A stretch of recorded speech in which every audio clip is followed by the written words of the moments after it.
Chaque jour, nous tenons entre nos mains un fragment de la Terre.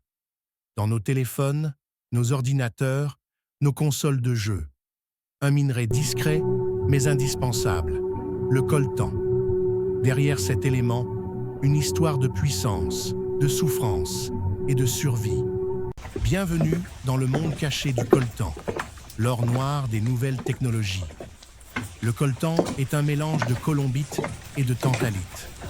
De ce minerai, on extrait le tantal, un métal rare et résistant à la chaleur. Sans lui, impossible de fabriquer les condensateurs qui font battre le cœur de nos appareils modernes. Smartphones, satellites, équipements médicaux, le coltan est partout, mais son origine reste invisible aux yeux du grand public.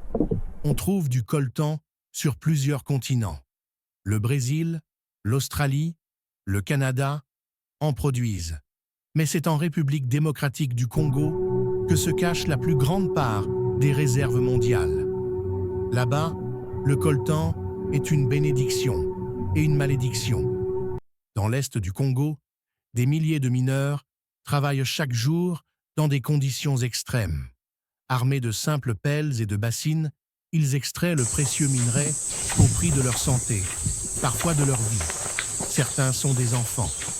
Tous partagent la même espérance, vendre quelques grammes de coltan pour nourrir leur famille. Mais le coltan n'apporte pas seulement des revenus, il alimente aussi les conflits. Dans certaines zones, les mines sont contrôlées par des groupes armés. Le coltan devient alors un minerai de sang, dont l'exploitation finance guerres et violences. Derrière chaque appareil électronique, il y a parfois une histoire marquée par la souffrance. L'extraction du coltan détruit aussi la nature. Les forêts sont rasées, les rivières polluées, les écosystèmes anéantis. Dans les montagnes du Congo, l'habitat des gorilles est grignoté par les mines illégales. Un trésor technologique qui met en péril un patrimoine naturel unique. Le voyage du coltan ne s'arrête pas aux mines. Après son extraction, il transite par des réseaux complexes. Souvent, sa provenance réelle est brouillée. Des frontières d'y franchies en secret, des cargaisons mélangées, puis le minerai arrive dans les grandes usines avant d'être intégré dans nos téléphones, nos ordinateurs, nos avions.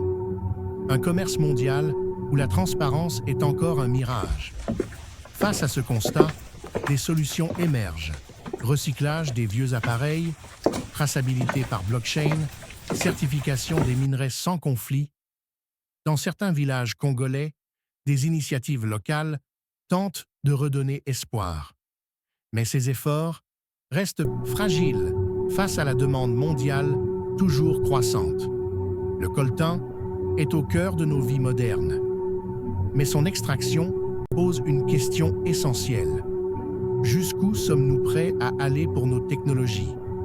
Chaque achat est un choix qui relie nos gestes quotidiens aux mines du Congo, aux forêts dévastées, aux destins brisés.